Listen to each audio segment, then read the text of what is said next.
अस्सलाम वालेकुम dear class. Last lecture में हम लोगों ने ऑटोसोमल डोमिनेंट पेडिग्री के बारे में पढ़ा था। कुछ फीचर्स पढ़े थे और एक पेडिग्री को डिस्कस किया था। ठीक है।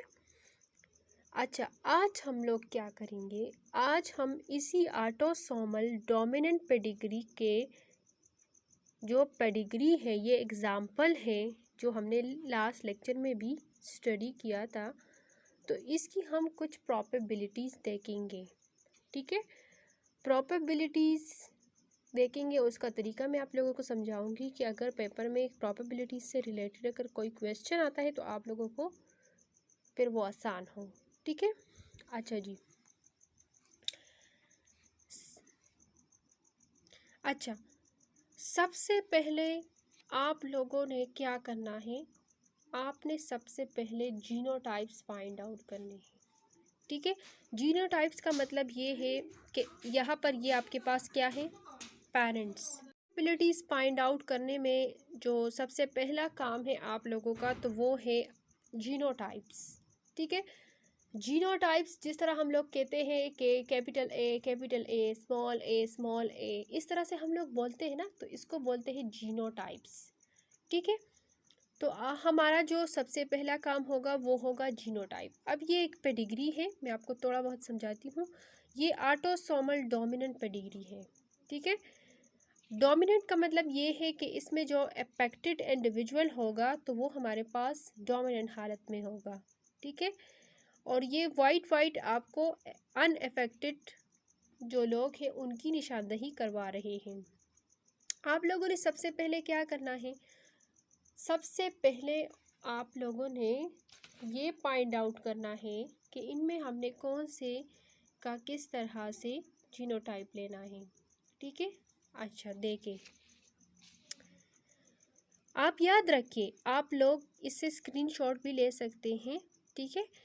कि अगर ऑटोसोमल डोमिनेंट पेडिग्री का केस आ जाए तो आप लोगों ने किस तरह से जीनोटाइप लिखने हैं। जीनोटाइप्स फॉर अफेक्टेड पर्सन, अगर कोई पर्सन अफेक्टेड होगा, ठीक है, डोमिनेंट केस हो, ऑटोसोमल केस हो, तो उस सूरत में आपने जीनोटाइप इस तरह से लेने हैं: capital A, capital A, capital A and small A. ठीक है।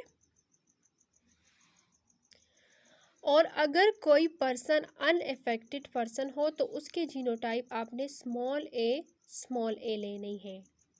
ठीक है। क्योंकि हमें पता है कि डोमिनेंट अगर होमोजाइगस हालत में हो या फिर हेट्रोजाइगस हालत में हो तो वो अपने आप को एक्सप्रेस ज़रूर करवाता है। ठीक है। अगर यहाँ पर कैपिटल ए दोनों होमोजाइगस है तो ये अपने आप को जाहिर करेगा, तो ये वाला हेट्रोजाइगस पे भी ए अपने आप को जाहिर करेगा, क्योंकि ए में इतनी एबिलिटी है कि ये स्मॉल ए को सप्रेस रख सके। ठीक है। अच्छा, ये तो बात हमने कर दी जीनोटाइप्स की कि आपने किस तरह से एक अफेक्टेड पर्सन के जीनोटाइप्स लेने हैं और किस तरह से आपने अनअफेक्टेड पर्सन के जीनोटाइप्स लेने हैं। अब हमारा दूसरा काम क्या है? ये हमारे पास एक पेडिग्री है। इसमें मैं ऐसा करती हूँ कि ये हमारे पास कौन है? ये हमारे पास एक फीमेल है और ये बेचारी क्या है? ये जेनेटिक डिसऑर्डर की का मतलब उसकी शिकार है, यानी इसमें डिजीज़ मौजूद है। ठीक है। तो अगर मैंने इसके जीनोटाइप्स लेने हैं तो मेरे माइंड में जल्दी से आ जाएगा कि मैंने तो पढ़ा था कि डोमिनेंट केस में हमने या तो कैपिटल ए लेनी है या कैपिटल ए स्मॉल ए लेनी है। ठीक है। लेकिन अभी मुझे इस बात की वजाहत नहीं है कि मैं यहाँ पर कैपिटल ए ले लूँ या फिर कैपिटल ए स्मॉल ए ले लूँ। ठीक है। तो मैं ऐसा करती हूँ कि मैं यहाँ पर जस्ट लिख देती हूँ कैपिटल ए। क्या लिख देती हूँ? सिर्फ और सिर्फ कैपिटल ए इसलिए मैंने लिख लिया क्योंकि डोमिनेंट केस में हमेशा ए अपने आप को एक्सप्रेस करवाता है। यहाँ पर तो मैंने कैपिटल ए सिर्फ लिख लिया। अच्छा, इसी तरह से ये अनअफेक्टेड पर्सन है और मैंने पढ़ा था यहाँ पर इस पेज के ऊपर कि अगर कोई भी पर्सन अनअफेक्टेड होगा तो उसका हमने क्या लेना है?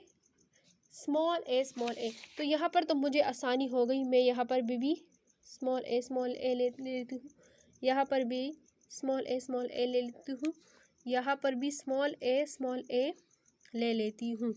ठीक है। इसी तरह से यहाँ पर भी स्मॉल ए ले लेती हूँ और यहाँ पर भी, ठीक है।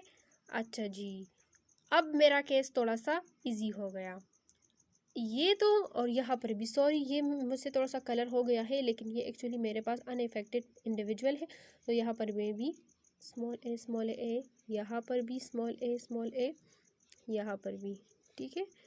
सारे जो अनइफेक्टेड पर्सन्स हैं, अच्छा, अगर चाहे वो मेल हो या फीमेल हो लेकिन अनइफेक्ट हो, उसमें डिजीज़ ना हो, तो उसको आपने स्मॉल ए जीनोटाइप से रिप्रेजेंट करवाना है। कौन से केस में? डोमिनेंट ऑटोसोमल केस में, ठीक है। या आप अपने साथ नोट डाउन कर ले। ये आपने कर दिया। अब जो सारे इफेक्टेड इंडिविजुअल्स हैं उसमें मैंने मदर का भी कैपिटल ए, इसका भी कैपिटल ए, इसका भी कैपिटल ए, और इसका भी कैपिटल ए, और इसका भी कैपिटल ए। ये क्यों मैंने कैपिटल ए ले लिया? क्योंकि मुझे पता है कि अगर ये इस हालत में हो या इस हालत में हो, लेकिन इसका पहला वर्ड कौन होगा? Capital A. अब मुझे ये नहीं पता कि इसका दूसरा वर्ड कौन कौन होगा, ठीक है। तो अगर बच्चों आप देख लो, तो यहाँ पर कैपिटल ए और इस साइड पे दो स्मॉल ए हैं, ठीक है। तो यहाँ पर भी स्मॉल ए, तो स्मॉल ए है, और यहाँ पर भी स्मॉल ए है। तो आप सोचो ना ज़रा सा कि यहाँ पर ये जो दो स्मॉल ए है, तो एक स्मॉल ए तो इसके पास फादर से आया है। सॉरी, मैं थोड़ी सी यहाँ पर कंफ्यूज हो गई। ये देखिए, ये यहाँ पर इस इंडिविजुअल के पास ये स्मॉल ए इसके फादर से आया है, लेकिन ये दूसरा स्मॉल ए किससे आया है? ये इसकी मदर से आया है। तो ये आपके केस को थोड़ा सा इजी कर देता है। इसी तरह यहाँ पर भी स्मॉल ए लगा ले, क्योंकि ये कैपिटल ए इस बेटी के पास मदर से आई है, तो स्मॉल ए फादर से ज़रूर आएगी। इसी तरह इस वाले केस में भी स्मॉल ए आएगी, ठीक है। अच्छा जी, इसी तरह से अगर आप यहाँ पर देखो, तो इसकी अगर हम क्रॉसिंग करें, तो यहाँ पर स्मॉल ए और यहाँ पर भी स्मॉल ए, ठीक है। अच्छा जी, ये तो वैसे मैंने ट्रिक के बग़ैर ही आपको बता दिया, लेकिन इसका जो असल तरीका है वो मैं अभी आप लोगों को बताऊंगी। तरीका ये है कि हम लोग जेनेटिक्स में एक तरीका लेते हैं पनट स्क्वायर का, ठीक है। आप ऐसा करोगे कि अगर पेपर में आपके पास आता है, तो या तो आप मेरा ये वाला तरीका अपना लो जो मैंने अभी किया था, ठीक है, कि मैंने इस तरह से, मुझे पता था कि जीनोटाइप्स इस तरह से है, तो मैंने वो तरीका अपना लिया। या अगर ये तरीका आप लोगों को मुश्किल पड़ता है, तो आप लोगों ने क्या करना है, आपको तो पता है कि अनइफेक्टेड पर्सन को हम लोग स्मॉल ए से रिप्रेजेंट करते हैं, और इफेक्टेड को हम कैपिटल ए, स्मॉल ए, या फिर दो कैपिटल ए से रिप्रेजेंट करते। तो आप ऐसा करोगे कि स्मॉल ए का और कैपिटल ए स्मॉल ए का पनट स्क्वायर ले लोगे, ठीक है। पनट स्क्वायर हम किस तरह से बनाते हैं? फॉर एग्जांपल ये फीमेल है, तो मैंने फीमेल का जो कैपिटल ए और स्मॉल ए एक साइड पर लगा लिया, इसी तरह मेल का स्मॉल ए दूसरे साइड पर, ठीक है। अब इस स्मॉल ए का और कैपिटल ए का अगर हम आपस में क्रॉस करें, तो रिजल्ट में हमारे पास जो इंडिविजुअल आएगा, तो उसका होगा कैपिटल ए स्मॉल ए। इसी तरह इन दोनों स्मॉल ए का स्मॉल ए, इसी तरह इन दोनों का कैपिटल ए स्मॉल ए, और इस तरह इन दोनों का स्मॉल ए। तो रिजल्ट क्या बना कि अनएफेक्टेड पर्सन से मुराद हमारे पास ये और ये है। तो आपके पास कितने अनइफेक्टेड पर्सन है? तो 4 में से 2 अनइफेक्टेड पर्सन है, यानी कि 2 डिवाइडेड बाय 4। तो 2 1 ज़ा 2 एंड 2 2 ज़ा 4, तो 1/2। 1/2 का मतलब ये है कि आपके पास 100 में से 50% जो है, या फिर आप ऐसा भी कर सकते हो कि यानी 50% चांस जो है, यानी 50% बच्चे जो है वो आपके पास क्या होंगे, वो आपके पास अनइफेक्टेड होंगे, यानी उनमें डिजीज़ काज नहीं होगी, ठीक है। इसी तरह अगर आप देखो, तो यहाँ पर 2 इंडिविजुअल रह जाते हैं, इसमें भी ए मौजूद है और इसमें भी, तो मतलब इनमें डोमिनेंसी का जो क्या है वो मौजूद है, यानी ये डोमिनेंट फॉर्म में है, यानी अपने आप को एक्सप्रेस करेगा, यानी जेनेटिक डिसऑर्डर इनमें आएगी। तो हम यूँ कहेंगे कि अफेक्टेड पर्सन हमारे पास कितने हैं? तो 4 में से 2। उसी तरह 1/2, तो यानी 50% यानी 100 में से 50% चांस है अनइफेक्टेड होने का और 50% चांस है इफेक्टेड होने का। इसको हम लोग बोलते हैं प्रोबेबिलिटी। आपसे टीचर पूछ सकती है इस तरह से कि वो आपको बताएगी कि फॉर एग्ज़ाम्पल आपके पास एक अनएफेक्टेड इंडिविजुअल है, उसका हमने अफेक्टेड हेटेरोजाइगस फीमेल के साथ क्रॉस किया, तो कितने परसेंट बच्चे जो है वो आपके पास अनएफेक्टेड रिजल्ट में आएंगे। तो आपने क्या करना होगा, आपने इस तरह से पनर स्क्वायर बनाना होगा और इस तरह से रिजल्ट्स लेने होंगे। तो रिजल्ट में आपने लिखना होगा कि हमारे पास अनएफेक्टेड इंडिविजुअल्स की जो परसेंटेज है वो 50% है। ठीक है, अच्छा जी, ने फर्स्ट जनरेशन की अभी प्रोबेबिलिटीज़ देख ली।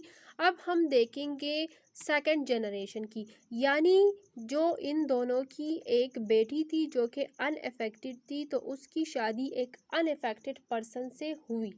अब इन दोनों के जो ऑफस्प्रिंग्स होंगे तो हम देखेंगे कि आइदर उनके ऑफस्प्रिंग में जेनेटिक डिसऑर्डर काज होने की कोई मतलब कुछ है, कुछ निशानदही या क्लू मिलता है या नहीं। तो हम इसके लिए क्या करेंगे, हमें पता है कि अनइफेक्टेड पर्सन को हम 2 स्मॉल a से रिप्रेजेंट करते हैं, तो इनका आपस में हम लोग इस तरह से पनट स्क्वायर बनाएंगे।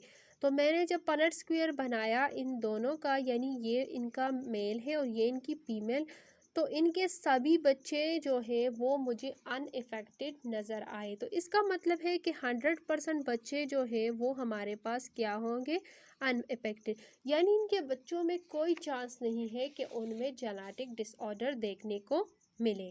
तो इस तरह से आप लोग जो है वो पनट स्क्वायर बनाएंगे और उनका जो है प्रोबेबिलिटी देखेंगे, जो आपके लिए आगे जाके हेल्पफुल होगा। इंशाल्लाह मैं आगे जाके आप लोगों के लिए इसके ऊपर बहुत सारी कॉन्सेप्चुअल क्वेश्चंस भी लेकर आऊँगी ताकि आप लोगों को हेल्प हो सके पेपर में। ठीक है, सो आई होप कि आपको थोड़ी बहुत जो है वो नॉलेज मिली होगी। सो मुझे अपनी दुआओं में याद रखें and thank you for watching my video.